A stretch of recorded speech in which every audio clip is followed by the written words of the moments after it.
News. TDP అధినేత చంద్రబాబు, జనసేనాని పవన్ కళ్యాణ్ విజయనగరంలో కూటమి తరపున ఉమ్మడి ప్రచార సభకు హాజరయ్యారు. ఈ సందర్భంగా చంద్రబాబు ప్రసంగిస్తూ జగన్ ను ఓడించడానికి రాష్ట్ర ప్రజలు సిద్దంగా ఉన్నారని తెలిపారు. కూటమి సభలకు జనం పోటెత్తుతుండడమే అందుకు నిదర్శనమని అన్నారు. మందు, బిర్యానీ, డబ్బు ఇస్తున్నా జగన్ మీటింగులు జనం లేక వెలవెలబోతున్నాయని, కానీ కూటమి సభకు ప్రజలు స్వచ్ఛందంగా తరలివస్తున్నారని, ఎక్కడ సభ పెట్టినా మన మీటింగులు కలకల అంటూ హర్షం వెలుగుచ్చారు. కూటమి సభలకు వస్తున్న స్పందన చూసి వైసీపీ నేతలు ఆందోళన చెందుతున్నారని వెల్లడించారు. ఎన్ని ప్రలోభాలు పెట్టినా వైసీపీ నేతలకు డిపాజిట్లు కూడా రావని స్పష్టం చేశారు. ఎన్నికలు వస్తే చాలు జగన్ శవాలతో, శవ రాజకీయాలతో వస్తున్నారని చంద్రబాబు ఎద్దేవా చేశారు. జగన్ ఒక్క ఛాన్స్ అంటూ వచ్చాడని, ఆ ఛాన్స్ అయిపోయిందని స్పష్టం చేశారు. ప్రజల్లో తిరుగుబాటు వచ్చిన సంగతి స్పష్టంగా కనిపిస్తోందని, ఈసారి ఎన్నికల్లో వైసీపీకి డిపాజిట్లు గల్లంతేనని పేర్కొన్నారు.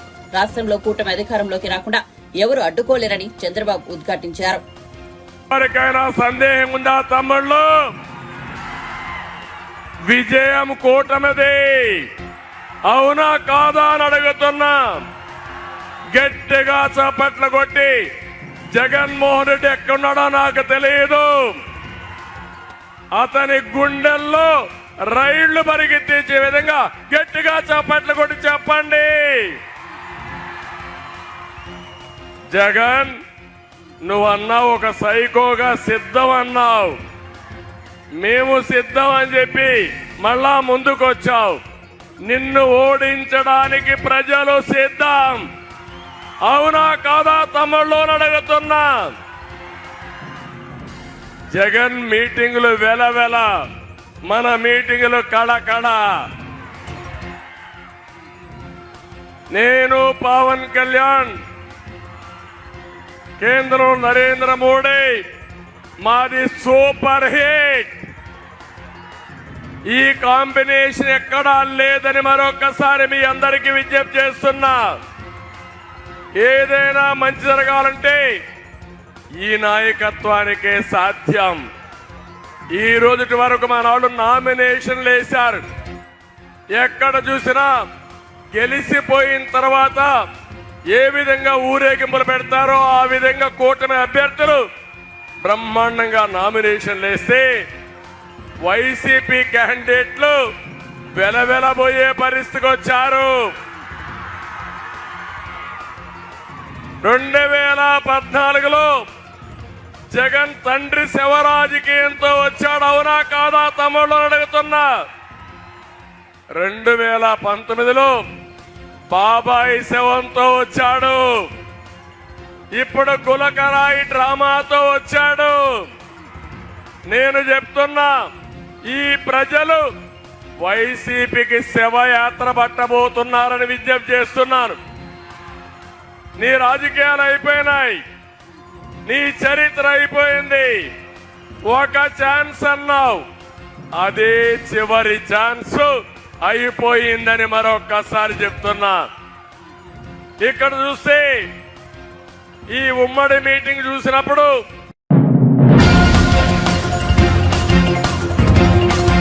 హరీష్ రావు తన రాజీనామా పత్రాన్ని జేబులో సిద్ధంగా పెట్టుకోవాలని, ఎందుకంటే 15 ఆగస్టులోగా తాము 2 లక్షల రుణమాఫీ చేస్తామని ముఖ్యమంత్రి రేవంత్ రెడ్డి అన్నారు. కేసీఆర్ మాదిరిగా హరీష్ రావు మాట తప్పకూడదని సూచించారు. వరంగల్లో నిర్వహించిన కాంగ్రెస్ జనజాతర సభలో ముఖ్యమంత్రి మాట్లాడుతూ రైతు రుణమాఫీ చేస్తే రాజీనామా చేస్తానని హరీష్ రావు సవాల్ చేశారని, అందుకే రాజీనామా పత్రం సిద్ధం చేసుకోవాలన్నారు. రామప్ప శివుడి సాక్షిగా, 1000 స్తంభాల గుడి సాక్షిగా, భద్రకాళి అమ్మవారి సాక్షిగా మాట ఇస్తున్న 15 ఆగస్టులోగా 2 లక్షల రుణమాఫీ చేస్తా, నీ సంగతి తేలుస్తానని హరీష్ రావును ఉద్దేశించి అన్నారు. అందుకే మిత్రులారా, దేవుడి పేరు మీద చిచ్చు పెట్టి ఓట్లు కొల్లగొట్టాలనే వాళ్ళకు గుణపాఠం చెప్పాలి.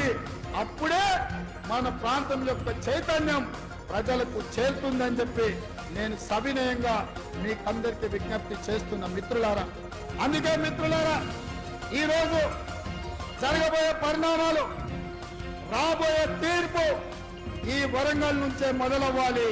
నేను అందుకే మిమ్మల్ని అడుగుతున్నా. నిన్నగాక మొన్న హరీష్ రావు గారు ఒక మాట అన్నాడు, రైతు రుణమాఫీ చెయ్యి, రైతు రుణమాఫీ చేస్తే రాజీనామా చేస్తా అన్నాడు.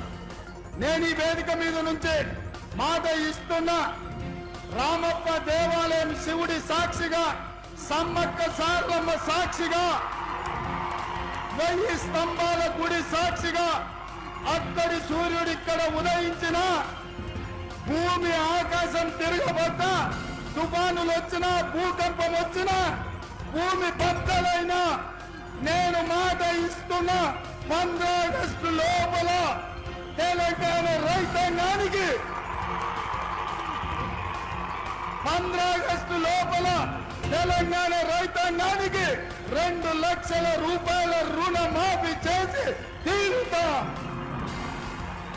హరీష్ రావు అన్నావు కదా సిద్దిపేటకు రాజీనామా చేస్తా అని. రాజీనామా పత్రం జేబులో పెట్టుకో. 15 ఆగస్టు నాడు నీతో మాట్లాడతా బిడ్డ. మాట మీద ఉండాలి. నీ మామలాక మాట ఇచ్చి మాట తప్పి దళితుని ముఖ్యమంత్రి చేస్తా, లేకపోతే తలకాయ నరుకుంటాని తలకాయ లేని మాటలు మాట్లాడతాం అనుకుంటున్నావేమో. 15 ఆగస్టు నాడు నీతో మాట్లాడతా. దేశానికి స్వతంత్రమే కాదు, రైతులకు కూడా ఆర్థిక స్వతంత్రం తీసుకొచ్చే రోజు 15 ఆగస్టు 2 లక్షల రుణమాఫీ చేస్తా. ఆయనలో నీతో మాట్లాడతా. ఇవాళ ఆశామాసిగా సవాళ్లు స్వీకరించిన సిద్దిపేట చెప్పుడు కాదు, జేబుల రాజీనామా పత్రం పెట్టుకో. ఇక ఆయన సొక్కరైనోడు ఆయనలో 100 రూపాయలు పెట్టి పెట్రోల్ తెచ్చుకున్నాడు, 10 పైసలు అగ్గిపెట్టి దొరకలే. ఇప్పుడు కూడా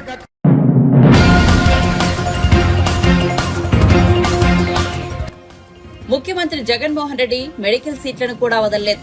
కేటగిరీ వారీగా విభజించి పేద విద్యార్థులకు వైద్య విద్యను దూరం చేసి సీట్లు అమ్ముకున్నారని యువనేత నారా లోకేష్ దుయ్యబట్టారు. ఎన్నికల ప్రచారంలో భాగంగా మంగళగిరి, కొండపనేని టౌన్షిప్ వాసులతో యువనేత సమావేశమయ్యారు.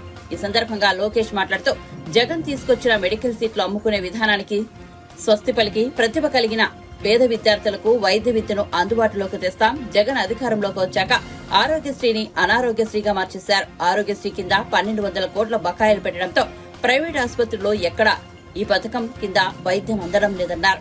ప్రజాప్రభుత్వం అధికారంలోకి వచ్చాక ఆరోగ్యశ్రీని ప్రక్షాళన చేసి పేదలకు మెరుగైన వైద్యం అందిస్తామన్నారు. రాష్ట్రంలో మరోసారి జగన్ కు అధికారం ఇస్తే అంధకారం రాజ్యమేలుతుందన్నారు. ఏడాదికి 2-3 సార్లు విద్యుత్ ఛార్జీలతో బాధిస్తారు. గత 5 ఏళ్లలో 9 సార్లు ఛార్జీలు పెంచినా ఎడాపడా కరెంటు కోతలేనని తెలిపారు. సోదరులు చంపేసింది ఈ ప్రభుత్వం. అమ్మా మీరందరూ నమ్మరు ఎంత అన్యాయం అంటే ఈ ప్రభుత్వం గత 5 సంవత్సరాలుగా 26,000 మంది బీసీ సోదరుల పైన దొంగ కేసులు పెట్టి జైలుకు పంపించింది ఈ ప్రభుత్వం. పాదయాత్రలు నేను తెలుసుకున్నానమ్మా. చంద్రబాబు నాయుడు గారిని నేను రాజమండ్రి జైల్లో కలిసినప్పుడు కూడా ఆయన అదే చెప్పారు, ఈ రాజమండ్రి జైల్లో కూడా అంతా ఉంది బీసీ సోదరులని. అందుకే బీసీ సోదరులు ఆదుకునేదానికి జైహో బీసీ అని ఒక డిక్లరేషన్ ఇచ్చాం. దాంట్లో మొదటిది 50 సంవత్సరాలు నిండిన బీసీ సోదరులందరికీ పెన్షన్ ఇచ్చే బాధ్యత మన ప్రభుత్వం తీసుకుంటుందని ఈ సభాముఖ హామీ ఇస్తున్నాం.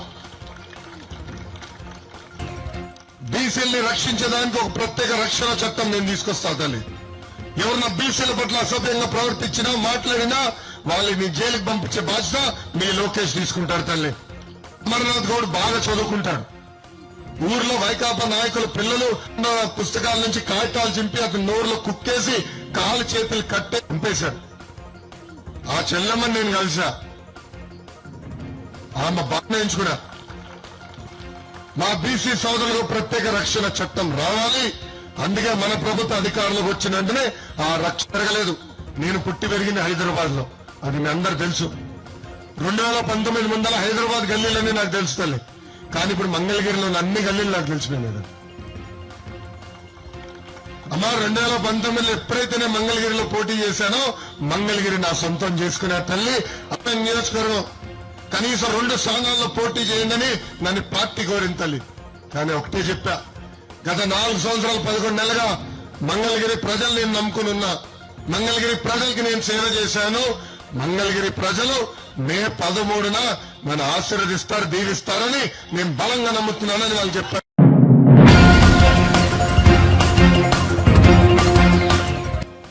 ముఖ్యమంత్రి రేవంత్ రెడ్డిపై బీఆర్ఎస్ అధినేత కేసీఆర్ తీవ్రస్థాయిలో మండిపడ్డారు. బస్సు యాత్రలో భాగంగా బుధవారం ఆయన మిర్యాలగూడలో మాట్లాడుతూ తెలంగాణలో తన ఆనవాళ్లు లేకుండా చేస్తానని చెబుతున్నారని, చెర్లపల్లి జైల్లో వేస్తామని అంటున్నారని, అలాంటి వాటికి నేను భయపడతానా అని ఆగ్రహం వ్యక్తం చేశారు. 15 ఏళ్లు కష్టపడి తెలంగాణను తెచ్చుకున్నామని, అలాంటి తనను జైల్లో వేస్తామంటున్నారని వాపోయారు. పేగులు తీసి మెడలో వేసుకుంటాం, గుడ్డు పీకి గోళ్లు ఆడతాం, ఇదేనా ముఖ్యమంత్రి మాట్లాడే భాష అని ధ్వజమెత్తారు. ప్రజలు ఆలోచన చేసే ఓటేయాలని కోరారు. అన్ని అబద్దాలు చెబుతూ అబద్దపు శ్వేతపత్రాలు విడుదల చేస్తున్నారని విమర్శించారు.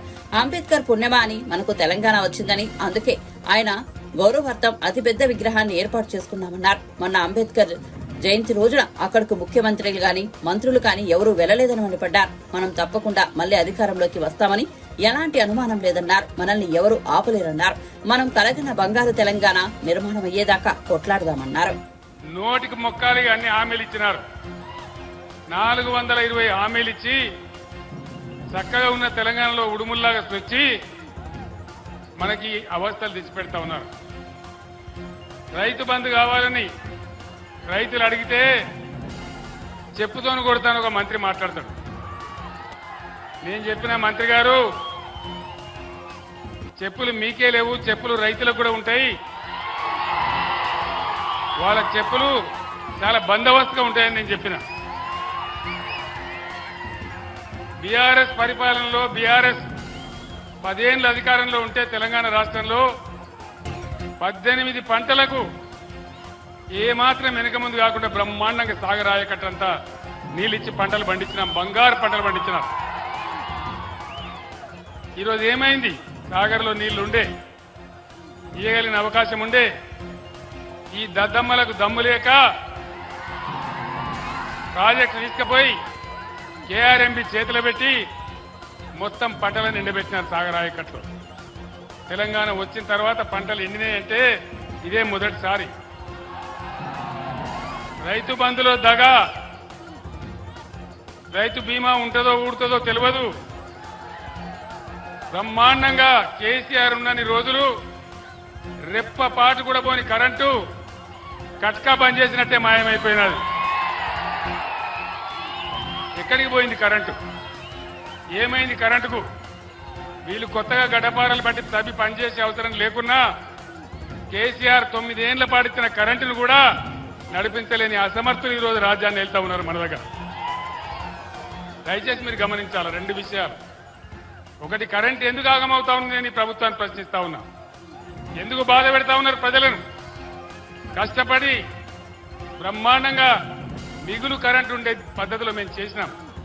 ఆ మాత్రం కూడా మీకు చేతనైతే లేదా? సరఫరా జరిగిన కరెంటును యాజిటీస్గా ఇవ్వచ్చు కదా, ఎందుకు ఇవ్వలేకపోతా ఉన్నారు?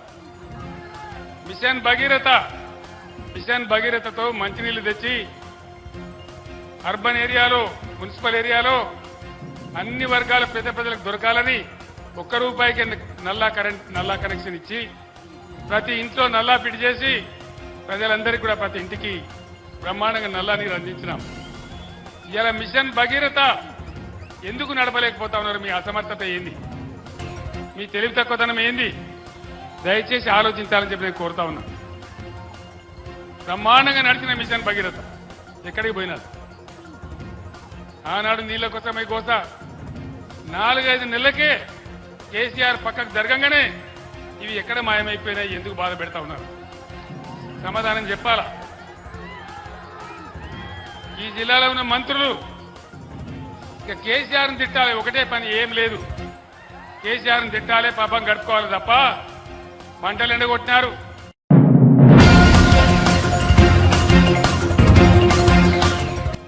టీడీపీ అధినేత చంద్రబాబు పేరున ఒక డ్రీమ్ లేదని, ఒక స్కీమ్ లేదని మంత్రి బొత్స సత్యనారాయణ విమర్శించారు. ఆయన మీడియాతో మాట్లాడుతూ రాష్ట్రంలో చంద్రబాబుకు సొంతిల్లు కూడా లేదని ఎద్దేవా చేశారు. ఉత్తరాంధ్ర సమగ్ర అభివృద్ధి తమ లక్ష్యమని చెప్పారు. విశాఖ పరిపాలనా రాజధాని కావాలన్నదే తమ ఆకాంక్ష అని, అలా జరిగితే ఉత్తరాంధ్ర అభివృద్ధి చెందుతుందన్నారు. విశాఖ రాజధానిగా చంద్రబాబు ఎందుకు ఒప్పుకోవడం లేదని ప్రశ్నించారు. చంద్రబాబు సొంత మామని వెన్నుపోటు పొడిచారని ఆరోపించారు. అలాంటి వ్యక్తిని తాము ఏ విధంగా సంబోధించాలని ప్రశ్నించారు. తమ అధినేత సీఎం జగన్ పై చంద్రబాబు అసభ్య పదజాలంతో మాట్లాడుతున్నారని మంత్రి బొత్స సత్యనారాయణ ఆగ్రహం వ్యక్తం చేశారు. సీఎం జగన్ నాయకత్వాన్ని ప్రజలు సమర్థిస్తున్నారన్నారు. వచ్చే ఎన్నికల్లో జగన్ మరోసారి సీఎం కావడం ఖాయమని మంత్రి బొత్స ధీమా వ్యక్తం చేశారు. అంతేకాదు, విదేశీ విద్యలకు వచ్చి ఎక్కడికో వెళ్ళి చదువుకోవచ్చు పరిస్థితి వచ్చినప్పుడు ఇక్కడ నుంచే వరల్డ్లో ఉన్న ఆల్ టాప్ 100 యూనివర్సిటీస్ టైప్ చేసి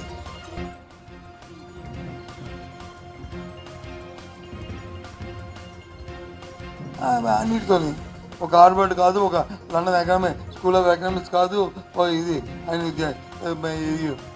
ఒక కేంబ్రిడ్జ్ కాదు, అలాంటి ఒక మంద టాప్ మోస్ట్ యూనివర్సిటీస్ నుంచి టైప్ చేసాము. ఆన్లైన్ వాళ్ళ కోచింగ్ చేసుకోవడానికి, ఆన్లైన్ ఎడ్యుకేషన్ చదువుకోవడానికి సంవత్సరం course 1 year course 2 years course 1200 కోర్సులకు వచ్చి ఆన్లైన్ చేస్తున్నాం. దానికి కట్టవలసిన ఫీజు అంతా గవర్నమెంట్ ఫ్రీగా వాళ్ళకి వచ్చి ఏ స్టూడెంట్ రిజిస్ట్రేషన్ చేసుకుంటే వాళ్ళ తరపున గవర్నమెంటే కడుతుంది ఫీజులు. ఇలాంటి రిఫార్మ్స్ ఎప్పుడైనా వచ్చాయా రాష్ట్రంలో? ఎప్పుడైనా చెప్పండి. నా మాటలు వింటున్నా, ఈ టీవీల ద్వారా చూస్తున్న రాష్ట్ర ప్రధానికి అడుగుతున్నాను. ఇది మా ప్రభుత్వం తాలూకా నిబద్ధత, ముఖ్యమంత్రి తాలూకా ఆలోచన. ఆయన ప్రారంభంతో ఇవన్నీ చేస్తున్నాం, ఆయన ఆలోచనతోనే. అందుకని ఆ పెద్దలు ఒకవేళ జగన్మోహన్ రెడ్డి ముఖ్యమంత్రి ఎందుకు అవసరం మీ రాష్ట్రానికంటే ఇవన్నీ ఈ రాష్ట్రంలో చదువుతున్న స్కూల్ ఎడ్యుకేషన్ చదువుతున్న 39 లక్షల మంది పిల్లలు, కాలేజ్ ఎడ్యుకేషన్ చదువుతున్న 10 లక్షల మంది పిల్లలు, అందరూ ఇంకా గవర్నమెంట్ ప్రైవేట్ చదువుతున్న ఇంకో 30 లక్షల మంది, అందరికీ ఇది ఈ విద్యా అవకాశాలు వస్తాయి. అంటే సుమారు దగ్గర 1 కోటి మంది పిల్లలకి 70 లక్షల మంది పిల్లలకి ఈ అవకాశాలు వస్తాయి. School education, higher education. ఇటువంటి ఎప్పుడైనా రాష్ట్రంలో జరిగిందా? ఇవాళ ఈ భారతదేశంలో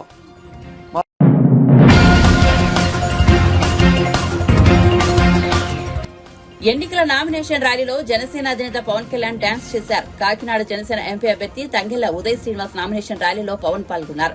ఈ సందర్భంగా జనసేనాని డాన్స్ చేసి జన సైనికుల ఉత్సాహాన్ని రెట్టింపు చేశారు. ఇందుకు సంబంధించిన వీడియో సోషల్ మీడియాలో వైరల్ అవుతోంది. ఇక పవన్ మంగళవారం పిఠాపురం ఎమ్మెల్యే అభ్యర్థిగా నామినేషన్ దాఖలు చేశారు. కాగా టీడీపీ బీజేపీతో పొత్తులో భాగంగా జనసేనకు 21 అసెంబ్లీ, 2 పార్లమెంట్ సీట్లు దక్కిన సంగతి తెలిసిందే.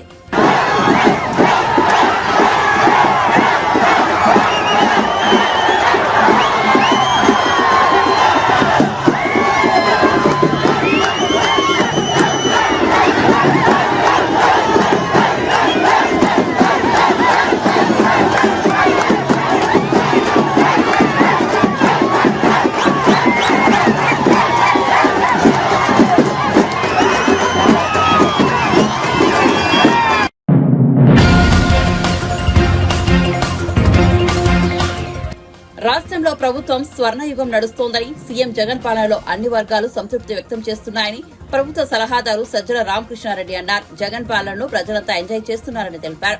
బ్యాంకుల నుంచి రుణాలు తీసుకున్న వారు తిరిగి చెల్లిస్తున్నారని, మళ్లీ రుణాలు తీసుకుని వివిధ వృత్తుల్లో పెట్టుబడులు పెడుతున్నారని వివరించారు.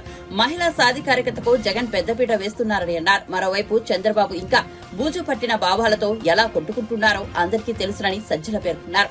చంద్రబాబుకు మహిళలంటే చిన్నచూపు అని విమర్శించారు. కోడలు కొడుకును కంటానంటే అత్త వద్దుంటుందా అని చంద్రబాబు చేసిన వ్యాఖ్యలను ఎవరూ మర్చిపోగలరు అని అన్నారు. మహిళలే కుటుంబంలో కేంద్రక వ్యవస్థలా ఉండాలా అని భావించే జగన్ ఎక్కడ మహిళలను కాలి కిందికేసి తొక్కాలి, వాళ్లకు సాధికారికత ఉండకూడదు, వాళ్ళు ఇంట్లో చాకరీ చేసుకుంటే సరిపోతుంది అని భావిస్తూ పై మాటలు చెప్పే చంద్రబాబు ఎక్కడా అని సజ్జల వ్యాఖ్యానించారు. కోట్లు రుణం మాఫీ కాదు, వాళ్ళ చెల్లింపు వాళ్ళకు రీయింబర్స్ చేయడం అనేది జగన్మోహన్ రెడ్డి వచ్చా క్రమం తప్పకుండా 4 దఫాల్లో మొత్తం పూర్తి చేశారు. లాస్ట్గా ఇది కూడా మొన్న పే చేశారు. అంటే చెప్పిన మాట పూర్తి చేయడమే కాకుండా వాళ్ళను ఫైనాన్షియల్గా ఫ్రీ చేసి వాళ్ళు ఎక్కడైనా పెట్టుబడులు పెట్టి చేసుకోవడానికి దానికి అవసరమైన చేయూతనిచ్చి ఈరోజు డ్వాక్రా మహిళలకు స్వర్ణయుగం ఏదన్నా ఉందంటే జగన్మోహన్ రెడ్డి గారిది అనేది వాళ్ళు ఆస్వాదిస్తున్నారు, అదంతా ఎంజాయ్ చేస్తున్నారు. దీని నుంచి 1,15,00,000 మంది మహిళలు అంటే వీళ్ళే రిమైనింగ్ వాటి బెనిఫిషియరీస్ అన్నింటిలో ఉన్నారు. వీళ్ళలోనే చాలామందికి ఆసరా వస్తుంది, చేయూత వస్తుంది, 45,000 దాటి వాళ్ళ కోసం. ఈ సొంతంగా చిన్న పరిశ్రమలు, ఈ కుటీర పరిశ్రమలు అవి పెట్టుకుంటున్నారు. 16 లక్షల మంది తోడు, అందులో 16 లక్షల మంది తోడు కింద, జగనన్న తోడు కింద ఇది తీసుకుంటే, లోన్ అవైల్ చేసుకుంటుంటే అందులో 12 లక్షల మంది మహిళలే.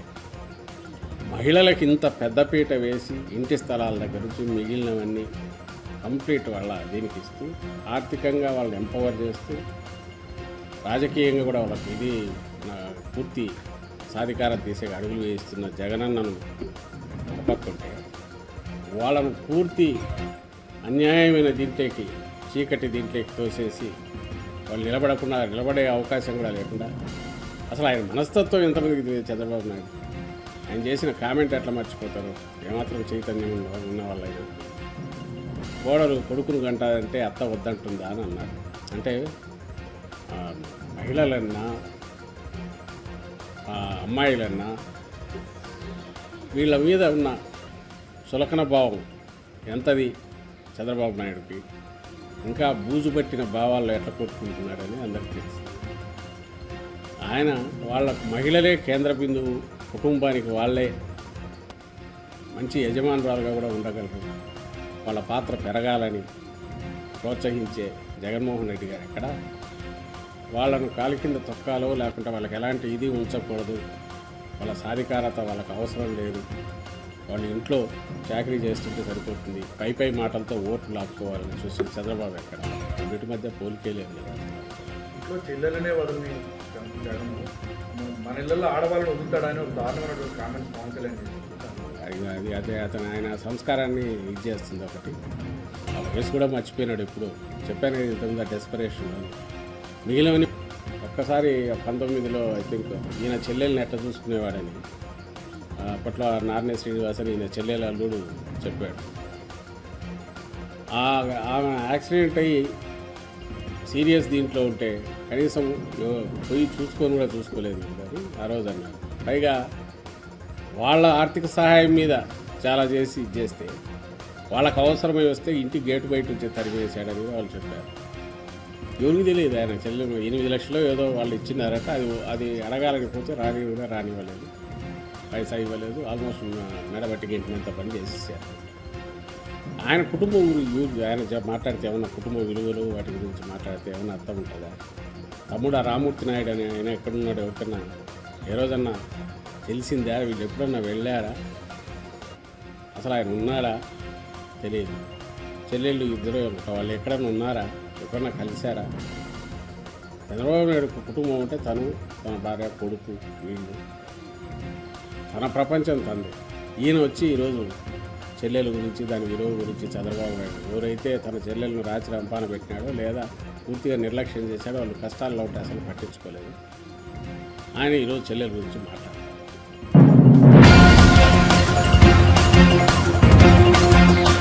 పార్లమెంట్ ఎన్నికల్లో బీజేపీ ఒక్క సీటు గెలవన్న కేసీఆర్ అసెంబ్లీ ఎన్నికల్లో బీజేపీ అభ్యర్థి చేతిలో ఓడిపోవడం విషయం మర్చిపోయారా అని కేంద్ర మంత్రి కిషన్ రెడ్డి ప్రశ్నించారు. ఆయన మీడియాతో మాట్లాడుతూ కేసీఆర్ పై తీవ్ర స్థాయిలో మండిపడ్డారు. బీజేపీ గురించి మాట్లాడే హక్కు అసలు కేసీఆర్ కి లేనేలేదని ఫైర్ అయ్యారు. సికింద్రాబాద్ బీఆర్ఎస్ ఎంపీ అభ్యర్థి పద్మారావు గౌడ్ తనకు మంచి మిత్రుడని చెప్పారు. పద్మారావు గౌడ్ ను బీఆర్ఎస్ నుంచి బలవంతంగా తనపై పోటీకి దించారని అన్నారు. బీఆర్ఎస్ కాంగ్రెస్ 2 పార్టీల డిఎన్ఏ ఒకటేనని ఆయన విమర్శించారు. దేశ ప్రజలు మళ్లీ ప్రధాని మోదీకే పట్టం కట్టబోతున్నారన్నారు. తెలంగాణలో బీజేపీ మెజార్టీ ఎంపీ సీట్లు గెలుస్తుందని ధీమా వ్యక్తం చేశారు. కాంగ్రెస్ పార్టీ, తెలుగుదేశం పార్టీ, మిగతా అన్ని రాజకీయ పార్టీలు ఇదే విధంగా ఉన్నాయి. కానీ ఈరోజు మనం చేస్తా ఉన్నాం, ఒక్క భారతీయ జనతా పార్టీ ప్రజల పార్టీ. భారతీయ జనతా పార్టీయే ఈరోజు దేశంలో ప్రజాస్వామ్యబద్ధంగా పనిచేసేటువంటి పార్టీ. అందుకే మీ అందరినీ కోరుతా ఉన్నాం, ఈ యొక్క రానున్నటువంటి 13వ తేదీ ఎన్నికల్లో మనమందరం కూడా నరేంద్ర మోడీ గారిని ఆశీర్వదించాలి. నరేంద్ర మోడీ గారు 9 సంవత్సరాల పాలనలో అనేక రకాల అభివృద్ధి కార్యక్రమాలు చేశారు. మీకు అందరికీ తెలుసు, కరోనా వచ్చినప్పుడు ఏ రకంగా మనందరి ప్రాణాలు కాపాడే విధంగా నరేంద్ర మోడీ గారు చర్యలు తీసుకున్నారో మీకు తెలుసు.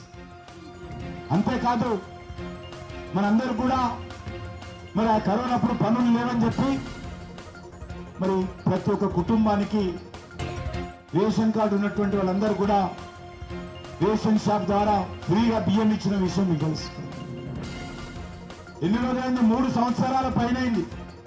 ప్రతి రేషన్ కార్డు ఉన్నటువంటి ప్రతి ఒక్కరు కూడా ఉచితంగా బియ్యం ఇచ్చింది నరేంద్ర మోడీ గారిని సందర్భంగా పనిచేస్తుంది. అంతేకాదు కరోనా అప్పుడు ఇతర దేశాల్లో అనేక మంది చనిపోయారు, లక్షల మంది చనిపోయారు. కానీ మన దేశంలో ఆ రోజు ఏం చెప్పారు? ఈ దేశంలో వైద్యానికి సంబంధించినటువంటి డాక్టర్లు లేరు, బెడ్స్ లేవు, మందులు లేవు, ప్రజలు ఎక్కువ, ఎవరి మాట ఎవరు వినరు, కులాలు ఎక్కువ, మతాలు ఎక్కువ, పార్టీలు ఎక్కువ, అనేక రకాలుగా మాట్లాడారు. కానీ మీ అందరినీ కోరుతా ఉన్నాను, వాళ్ళ అంచనాలను తలకిందులు చేస్తూ వాళ్ళు ఏం చెప్పారప్పుడు 50 కోట్ల మంది భారతదేశంలో చనిపోతారని చెప్పారు కరోనాతో.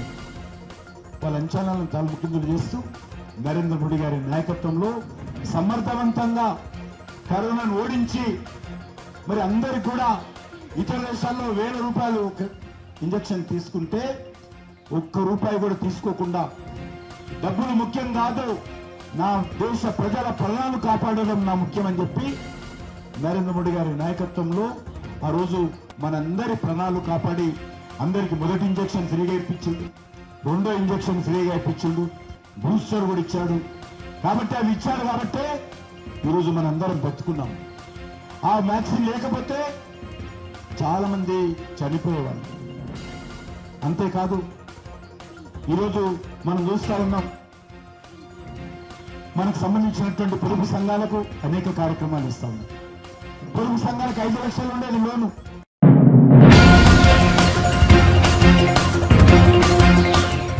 జనసేన అధినేత పవన్ కళ్యాణ్ పిఠాపురంలో పోటీ చేస్తున్న విషయం తెలిసిందే. ఈ మేరకు మంగళవారం పవన్ కళ్యాణ్ పిఠాపురం అభ్యర్థిగా నామినేషన్ దాఖలు చేశారు. ఈ సందర్భంగా తన ఆస్తులకు సంబంధించి ఎన్నికల అఫిడవిట్ ను ఎన్నికల అధికారికి అందజేశారు. అయితే పవన్ కళ్యాణ్ ఎన్నికల అఫిడవిట్ పై వైసీపీ నేత పోతిన మహేష్ సంచలన ఆరోపణలు చేశారు. అఫిడవిట్ లో పవన్ కళ్యాణ్ అన్ని అబద్దాలే చెప్పారని వ్యాఖ్యానించారు. పవన్ అఫిడవిట్ ను తనిఖీ చేయించాలని డిమాండ్ చేశారు. అఫిడవిట్ లో చూపిన పవన్ ఆస్తులు లావాదేవీలో లాజిక్ లేదన్నారు. చంద్రబాబుకు జనసేనను హోల్సేల్ గా అమ్మేశారని ఆరోపించారు. 2 చిత్రాలతో పవన్ 90 కోట్లు ఎలా సంపాదించారని ప్రశ్నించారు. ఆ డబ్బులు సినిమా సంపదతో వచ్చాయా లేక పొలిటికల్ ప్యాకేజీతో వచ్చాయా అని పోతిన మహేష్ ఎద్దేవా చేశారు. 90 కోట్లు అంట. ఎలా కొంటారండి?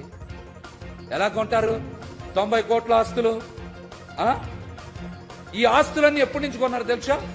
జనసేన పార్టీ పెట్టిన తర్వాతే 2014 నుంచి పార్టీ పెడితే 2018 నుంచి 2024 వరకు కొన్న ఆస్తులు అన్నీ కూడా అంతకు ముందు లేవు. చూసుకోండి, 90 కోట్ల రూపాయల ఆస్తులు కొనింది ఎప్పటి నుంచి?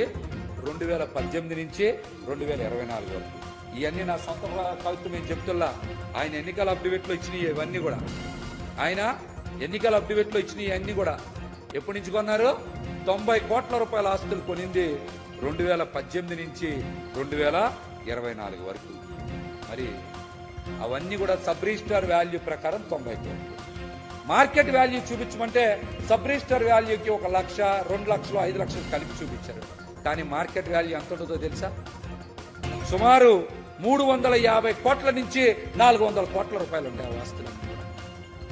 350 నుంచి 400 కోట్ల రూపాయల ఆస్తులు ఉంటాయి మార్కెట్ వాల్యూ చూపిస్తే.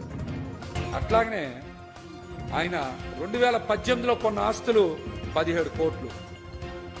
18లో కొన్న ఆస్తులు 17 కోట్లు, 21లో 33 కోట్లు, 24లో 23 కోట్లు, వివిధ బ్యాంకుల్లో డిపాజిట్లు 5 కోట్లు, 11 కోట్లు. ఇవన్నీ ఎప్పుడు? జనసేన పార్టీ స్థాపించిన తర్వాత మాత్రమే పవన్ కళ్యాణ్ అనే వ్యక్తి కొనుగోలు చేసిన ఆస్తులు, డిపాజిట్లు. ఇవన్నీ అఫిడవిట్లో చూపించినవే. ఇంకో ముఖ్యమైన విషయం ఏంటి తెలుసా మీకు? కరోనా సమయంలో 2021లో కూడా 2021లో కూడా ఆయన 33 కోట్ల రూపాయల ఆస్తులు కొన్నాడు. కరోనాలో ప్రపంచం అంతా మూసుకుపోతే ఒక్క పవన్ కళ్యాణ్కి మాత్రం ఆస్తులు కొనుక్కోవడానికి 33 కోట్ల రూపాయల డబ్బులు వచ్చింది. ఎక్కడి నుంచి వచ్చినాయి? మీకేమన్నా పసుపు కరోనా కాటేసిందా? చంద్రబాబు గారి ఏంటి ప్యాకేజ్ డబ్బులు ఏమైనా బాగా వచ్చాయా? ఈ విషయాన్ని ప్రజలు గమనించాలి. పోనీ 2018 నుంచి 2024 వరకు మీరు చేసిన సినిమాలు 4. అందులో కొద్దో గొప్ప యావరేజ్ తాడిన సినిమాలు 2. మిగతా 2 సినిమాలు డిజాస్టర్ అయ్యాయి.